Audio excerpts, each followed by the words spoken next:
ইসলাম আজকে এখানে পরাজিত হয়েছে বিদায় দাগুদি শক্তি বারবার ক্ষমতায় এসছে। স্বাধীনতার 52 বছর অতিবাহিত হয়েছে। এই 52 বছরে বারবার সরকার পরিবর্তন হয়েছে, বারবার নেতার পরিবর্তন হয়েছে। সবুজ সোনার বাংলার পরিবর্তে সবুজ বাংলা হয়েছে, সবুজ বাংলার পরিবর্তে নতুন বাংলার পরিবর্তন হয়েছে, হাতের পরিবর্তন হয়েছে। কিন্তু আদর্শের পরিবর্তন না হওয়ার জন্য বাংলার মানুষের শান্তি এবং মুক্তি ফিরে আসে নাই। এই আল্লাহ প্রদত্ত আদর্শের নাম ইসলাম। আরেকটি আদর্শ হলো এন্টি ইসলাম, ইসলাম বিরোধী আদর্শ, যাকে বলা হয় তাগুতি আদর্শ, শয়তানি আদর্শ, মানব রচিত আদর্শ। বিশ্বের দ্বিতীয় বৃহত্তম মুসলমানের দেশ আমার এই বাংলাদেশ, 92% মুসলমানের দেশ বাংলাদেশ। অথচ এই বাংলাদেশে আজকে ইসলাম নির্বাসিত, ইসলাম এখানে পরাজিত। ওয়াল্লাযী আরসালা রাসূলাহু বিল হুদা ওয়া দীনিল হক লিইয়ুযহিরাহু আলাদ দীনি কুল্লি ওয়ালাউ কারিহাল মুশরিকুন। আল্লাহ তাআলা বলছেন, হে রাসূল, আপনাকে যে আদর্শ দিয়ে আমি দুনিয়াতে পাঠিয়েছি এটা শ্রেষ্ঠ আদর্শ, এটা বিজয়ী আদর্শ। এই আদর্শ হলো মানুষের ইহকালীন শান্তি, পরকালীন মুক্তির একমাত্র গ্যারান্টি। এই আদর্শের দ্বারাই মানবতার শান্তি এবং মুক্তি আসতে পারে। কিন্তু আক্ষেপ এবং পরিতাপের বিষয় হলো আজকে 92% এই মুসলমানের বাংলাদেশে ইসলাম আজকে পরাজিত। ইসলামী আন্দোলন বাংলাদেশে ইসলামকে বিজয়ী করতে চায়।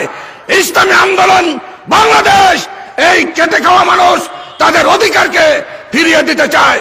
প্রিয় দেশবাসী, ভাই এবং বন্ধুগণ, আজকে আমরা ইসলামী আন্দোলন করি ইবাদত মনে করে।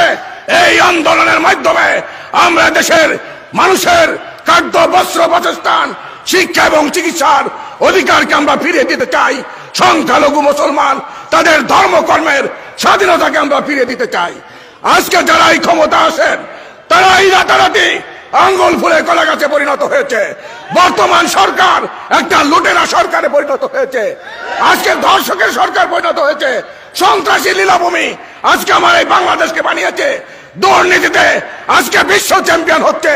মেগা মেগা পরিকল্পনা হয়েছে, অথচ মেগা মেগা ডাকাতি এখানে হচ্ছে। আজকে সাবেক যে প্রেসিডেন্ট ছিলেন, স্পিকার থাকা অবস্থায় তিনি একটি কথা বলেছেন যে আজকে আমার সাংসদরা যে দুর্নীতি করে, এই দুর্নীতি 1 বছরের দুর্নীতির মাধ্যমে বাংলাদেশে 2টি পদ্মা সেতু তৈরি হয়। আজকে দুর্নীতিতে আকণ্ঠ বাংলাদেশ নিমজ্জিত।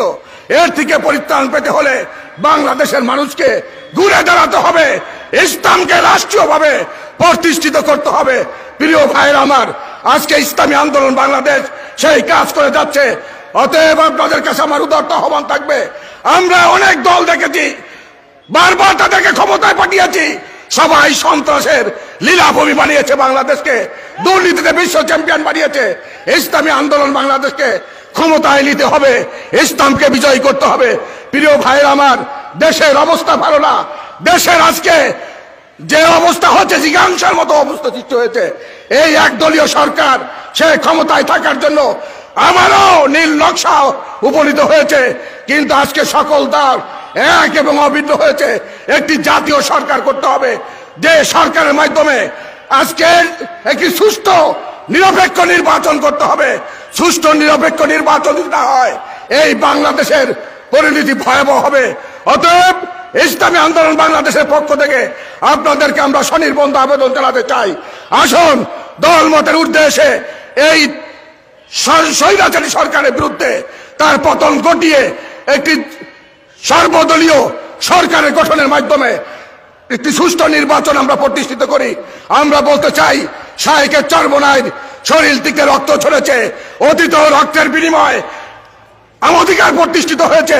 ইনশাআল্লাহ এই রক্তের বিনিময় হলেও বাংলাদেশকে, ইসলামকে আমরা বিজয় করব, এই আশা ব্যক্ত রেখে আমি আমার আলোচনা শেষ করছি।